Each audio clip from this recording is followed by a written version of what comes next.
Dayon ikaunom, dili si Maria ang mediator between God and man. Si Jesus lang ang tigpatunga sa langit o sa yuta, sa amahan o sa kalibutan, sa mga tao sa kalibutan. Ingon pagad na sa 1 Timothy 2:5, for there is one God and one mediator who can reconcile God and humanity, the man Christ Jesus.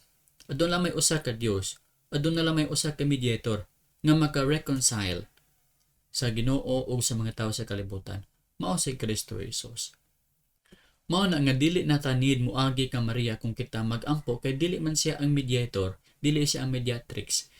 Ang mediator mao lamang si Kristo Jesus. Siya lamang ang tigpataliwala sa Ginoo o sa kalibutan.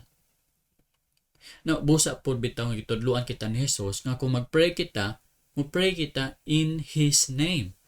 In Jesus' name. Kung basahin mo sa John 14:13-14, you can ask for anything in my name, and I will do it. Why nga ni Jesus?